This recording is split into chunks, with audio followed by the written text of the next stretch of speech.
Hi drummers, hope you're well. Right, a bit more theory and counting action for you today. This is all the stuff you needed around the grade 3 drums level. I previously did a video about the counting and rhythm stuff you need at grade 1 and grade 2. And if you haven't seen that and you want to brush up, that'll be in the description below. I'll put it as the first link below. That was all about quarter notes, eighth notes, 16th notes, and a couple of little combination figures that we see. 1 E and, 2/16, 1/8, and 1 and, 1/8, 2/16, and triplets as well. Eighth note triplets, 1 triplet, 2 triplet, 3 triplet, 4 triplet. So that was really solid, like beginner level stuff. Everything up to grade 2. Now this video, I'm going to be roughly guided by everything you'd need for grade 3 in the Trinity drum syllabuses. Other syllabuses as well are in the same sort of ballpark, but I'm being guided by that here. And even if you're not doing grades, this is just when we sort of go past that basic level of understanding with rhythm and counting and using a counting system to sort of understand what we're playing, either on a written part or maybe just because by transcribing, playing by ear. I mean, this counting concept massively helps with reading and playing by ear as far as I'm concerned. And this, as I say, this covers everything around the grade 3 level. The one other thing I want to say about this, just generally about counting, is something that we constantly end up having dialogue about in lessons or with people who are looking at this is not something you would do instead of like feeling the music. It's not an alternative to feeling. It's like, as in, you know, feeling a groove, feeling a rhythm. It totally works in conjunction with this. It might add some understanding and some flesh that out a little bit, but it really is not an either or thing. You're not choosing as a musician, in my opinion, between playing by ear, as people often describe it, and by reading, as people often describe it, or counting.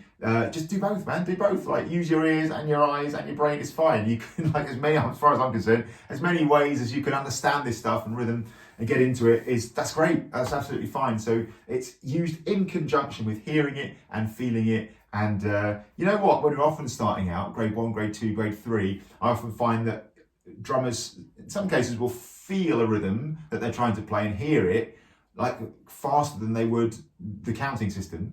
Doesn't make the counting system a bad idea, because the counting system later down the line is absolutely your candle in the dark when things get tricky and you're looking at it and just, it's hard to feel the thing, it's just complicated. You know, things, as you move on, things get more complex, of course. That counting system is something that you'll lean on massively. So yeah, it's not an alternative to playing by ear and feeling. Just want to make that point at the start. Cool. So yeah, like I said, grade 1 we had quarter notes, 8/16, crotchets, quavers, semi-quavers, a couple of combinations, and then eighth note or quaver triplets. And grade 3, it really just builds on that. So there's 3, looking through the grade 3 pieces I just did, there's 3 little figures based on, again, 16th and 8th notes combined. There's 3 others. I'll take you through those real quick. I'll put these on screen as well, so you can see them as I'm talking about them. The first one is ba, ba, ba. Now these figures all take place within one beat. As in, if you played a whole bar, you'd go ba, ba, ba, ba, ba, ba, ba, ba. Ba, ba, ba, ba. Let's see, we're in 4/4 beats in the bar all the way through this video. So 1 E, 2 E, 3 E, 4 E. Now this figure is 16th note, 8th note, 16th note. From the way it's written out, you can see that the first note has 2 little lines coming off the note stem. The second note has 1 line coming off it to the right, and the last note has 2 little lines kind of coming back towards the notes that it's joined to. So it's 16th note, 8th note, 16th note. Remember, this all takes place within one beat. So the beat immediately afterwards would be 2 if this was on beat 1, and it goes 1 E, ah. So it's basically 1 E and, isn't it? A set of 16th notes, but without the and, right? 1 E, ah. 1 E, ah. A whole bar of them would go 1 E, 2 E, 3 E, 4 E, ah. Why do we leave out the and? Well, it's because the note on the E is an 8th note, is a quaver. So it's longer. It lasts for the E and the and then you play the at the end. Again, 1 E, So 1 E and. So the and is there. It's almost like the and is rested, isn't it? 1 E and 1 E, People always ask about the sticking. Well, you can, if you're making your music work, you can stick these any way you like. For me, a great default mode to have with your sticking is to play single stroke roll with your lead hand. So right, left for me, for a set of 16th notes, right? Regular 16ths, 1 E and up. Now, when you're playing a figure where you leave out any of those notes here, effectively we're leaving out the and, aren't we? 1 E and becomes 1 E, What you do is you just leave out the stick that would have played that note, right? So the and of 1 E and was played with the right stick, isn't it? So in this case, 1 E, You getting that? 1 E, And with the right stick disappears and leaves you with right, left, left. Whole bar, 1E, 2E, 3E, 4E. You getting this? So right, left, left, right, left, left, right, left, left, right, left, left. It's a good default mode. There's plenty of times when you can change it. Some drummers even disagree and think it's a good idea to just play alternating strokes all the way. I personally have found that very useful, and when things get complicated, when you're putting parts together, that right stick or lead stick landing on the beat, as on the numbers, is super useful, I think, when you're coordinating with a bass drum, which quite often is on the beat. 1E, 2E, 3E, 4. It's just a nice thing for me, having a lead stick landing with the beat is quite useful. So I recommend that, but it's not set in stone. All right, the next little figure is really similar. Now this is just the same figure, but the 1 is rested. So we've got a semi-quaver or 16th note rest here on beat 1. Then we're playing a 16th note, and then you've got the semi-quaver rest or 16th note rest again on the and then you've got a 16th note, a semi-quaver on In other words, we're playing what we call upbeat semi-quavers. If you count 1 E and we're playing the E and the 1 E and 1 E and You getting that? So what we start to realise at grade 3, I think, this is how I sort of thought of it anyway, is that the 16th note feel running through, it's like a grid, isn't it? 1 E and 2 E and 3 E and 4 E and. With all of these figures, what we're doing is we're just choosing to place a note on one of those counts or rest or leave it, right? So here we're like miss 1, play 1, miss 1, play 1, aren't we, on 16th notes? 1 E and You getting that? 1 E and I'll play a whole bar of them. 1 E and 2 E and 3 E and 4 E and So if you were following that same principle with the sticking of single stroke roll for 16th notes, starting with your lead stick, right stick for me, they would all be left sticks, wouldn't they? So 1 E and would become 1 E and You getting that? Upbeat 16ths. When a drummer says upbeat or offbeat, what they mean is on the upbeats, right? So 1 E and down, up. As an offbeat or upbeat 16ths. 1 E and 2 E and 3 E and 4 E and Play a whole bar of them. 1 E and 2 E and 3 E and 4 E and E and 2 E and 3 E and 4 E and Okay, there's that little figure. The third one introduces another little concept of a dotted note. And dotted note is something that you'll see again and again as you go through grades or any sort of written drumming. This is the figure that goes dotted 8th note tied to a 16th note. I'll stick it on screen now. So it goes 1 E and Now this is the first and the last or fourth of a set of 16th notes, right? 1 E and 1 E and I guess the sticking there, right, left, right, left. It's going to be the right for the 1 E and as in 1 E and right, and then left for the last one. A whole bar of these would go 1 E and 2 E and 3 E and 4 E and So it's the first and the last. Remember that 16th note grid running through the bar. 1 E and 2 E and 3 E and 4 E and a grid of semiquavers, and you're just choosing to place the notes on the 1 or on the beat, and then on the just before the next beat each time. 1 E and 2 E and 3 E and 4 E and Let's take a little moment to think about what the dot after the first note means. Now, when you get a dot after a note, this is one of the weirder concepts, honestly, in music, but once you get the hang of it, it's okay. It's like saying the phrase and a half. So in this case, 8th note and a half, or quaver and a half. So you take half the value of the note that it's written next to, and you add it on, all right? So this is a quaver, or an 8th note. If you think of how 8th notes work, well, a basic set of 8th notes, 1 and 2 and 3 and 4 and. So if you've got a quaver or an 8th note on beat 1, you know the next note, or at least the next event in the music, is going to be on and, don't you? That's what the note value is. It's telling you how long from that count to the next one, right?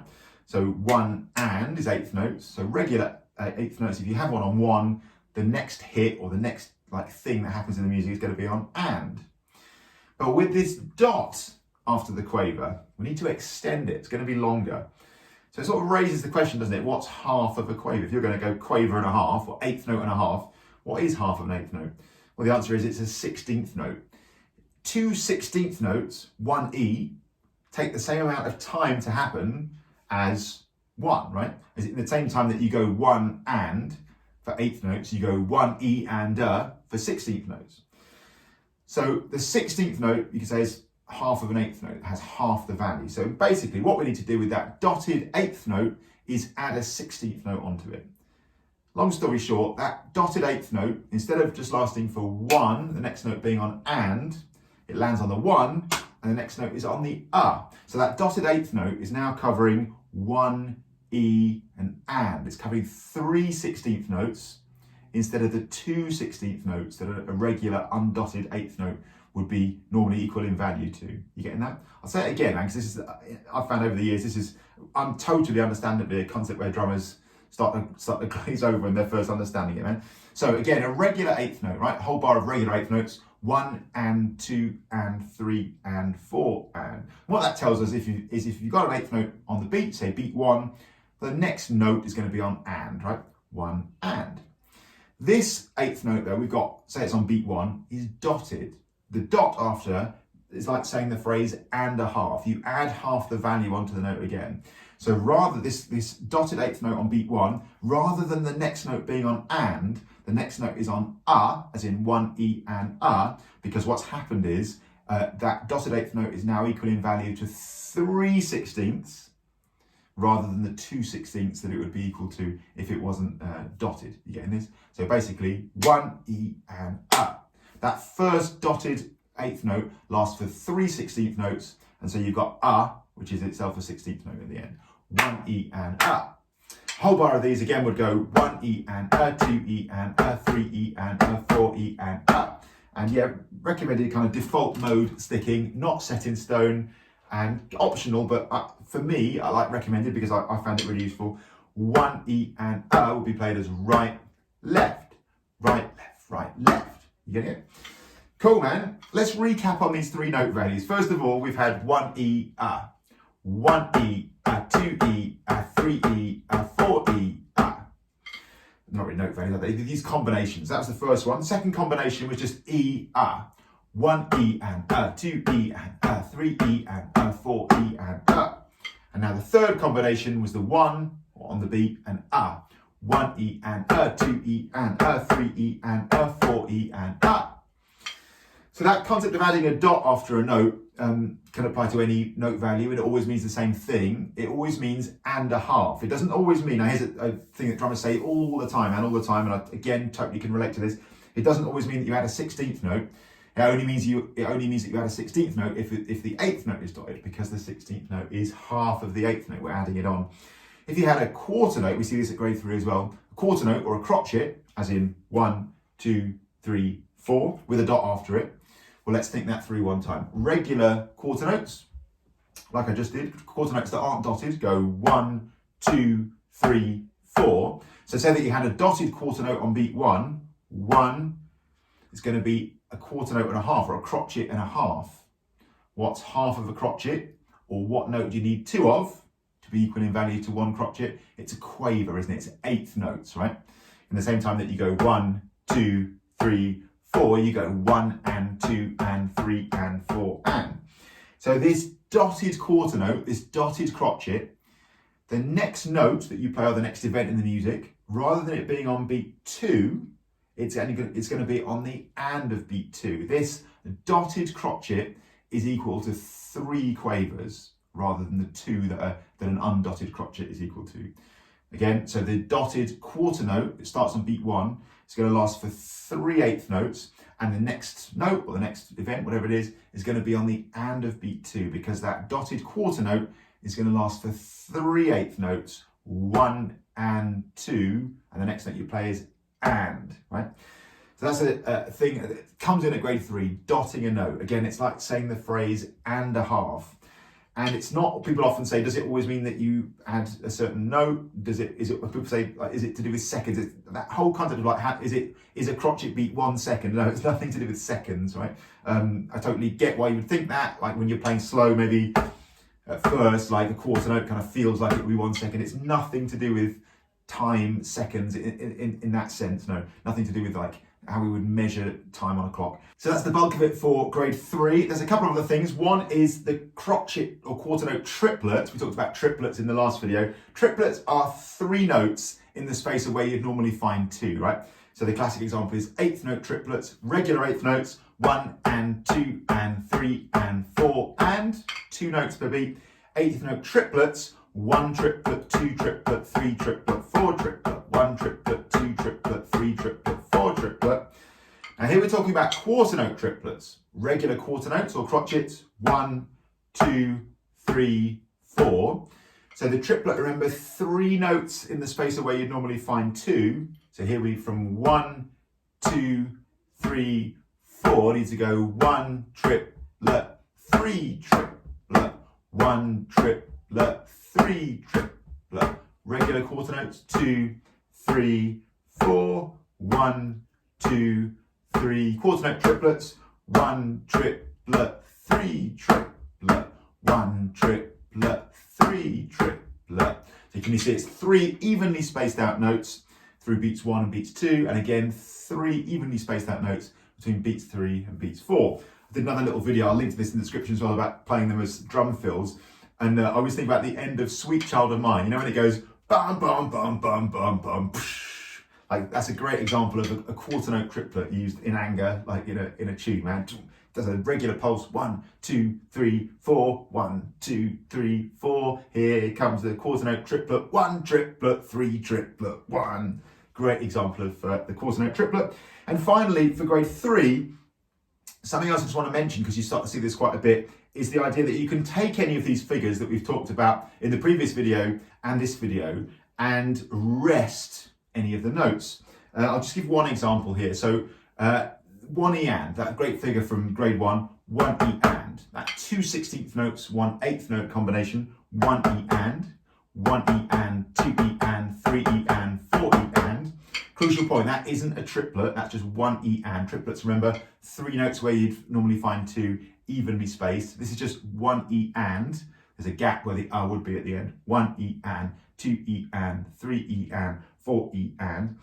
What you see quite a lot, just for example, is say the first one, the first 16th note there of 1 E and, the 1, rested, a 16th note rest. Just a quick word about rests. The big upright squiggly rest that you see, the biggest rest is a quarter note rest, or a crotchet rest, or a 1 beat rest, often called. The kind of funny thing that looks like a funny letter Y like that, that is a quaver or 8th note rest. And the thing that looks the same as that but has 2 little knobbly bits sticking out from it, that's a 16th note rest, okay? You also get the little black rectangles, which are, if they're sitting on the line, as in the line is below it, that's a 2 beat rest. And you get the one that's hanging down from the line, that's a 4 beat rest. Always remember that that hangs around for longer because it's hanging down from the line. But this here I'm talking about is when we're playing a figure, it's like 1 E and for example here, we're going to have a 16th note rest, and then a 16th, and then an 8th note. So this would go, rather than 1 E and, it would go 1 E and, 1 E and. I'll play a whole bar, 1 E and, 2 E and, 3 E and, 4 E and. So no new knowledge in there, no sort of rhythm or counting knowledge in there that's new, but just introducing the idea that you can rest notes in a figure, right? 1 E and becomes 1 E and. Is that making a bit of sense? And we start to see that more and more. Grade 3 onwards, we start to see rests being used more and more. So again, big upright squiggle is a quarter note rest. Funny letter Y thing is an 8th note rest, and letter Y thing with 2 little knobbly bits that go across like that is a 16th note rest. The way I remember that is the quavers, right, or 8th notes have 1 line joining them up, beaming them together, and the equivalent rest has 1 little knobbly bit coming off it.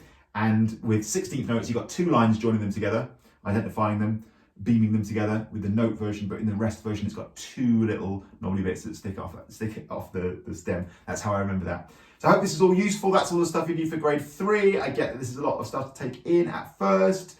Remember that you can use this in conjunction with listening to the music. And I'll share a secret with you, man. I do a lot of these lessons. Like the vast majority of drummers don't listen to the music like regularly or anything like enough. The majority of drummers also don't really engage with this stuff anything like enough for them to get the full value and sort of learn and enjoy it. So just do both, man. Like listen to the music, get a feel for it. That's totally cool. It's all right if some of this is, if the theory stuff is confusing at first, have a listen, pick the rhythms up by ear, especially in these first sort of 3, maybe 4 grades. It's totally fine to learn stuff by ear, that's great. And then you can always like go back and apply the counting system to it, because that knowledge then as you go forward and get into more complex stuff is the thing that you'll lean on, right? As you develop. So I really recommend just listening to the music loads, getting a feel for it, but also counting out the figures that you see, making sure that you can understand it. It's a really great way to do it. So thanks so much for all that. Any questions about it, let me know. Again, I get that it's, you know, quite a lot of stuff which is confusing at first. Work through it. Don't worry, don't panic, don't abandon it. Just keep going. The fog will clear, man, as you go again and again. You might want to watch this video a ton of times and just stick with it, because for me, like I said in the last video as well, the counting system is such a brilliant way of just bringing music to life and quickly learning music and understanding it and being able to sort of play by ear as well as read. So it's just a huge concept to use in conjunction with hearing music and feeling it. Can't stress that enough. Thanks for watching as always. Thanks to all the amazing people who've supported this channel. I can't tell you how much I appreciate it. Firstly by watching these videos and liking and sharing, subscribing. Massively appreciate all that. But also the amazing people who've supported this channel on my Buy Me a Coffee support page. You can just support as a one-off, buy me a coffee, so to speak, or you can become a member, a monthly supporter. I'll shout out 3 monthly members to shout out to: Paul, Ross, Andy. Thanks so much for joining up. Massively appreciate your support. If you do join up, you can get a load of things in return. You can get a practice plan. I'll write your daily practice plan if you want one. I'll give you video responses to your questions, email support, a load of stuff of that nature. Go to the site, man. I'll put the link in the description below. Go to the site, you'll see all the benefits there listed. Plus, you'll be supporting this channel and helping it grow. And I massively appreciate all the people who've done that. Thanks so many for watching. Well done if you got all the way to the end of this one. And see you soon. Cheers.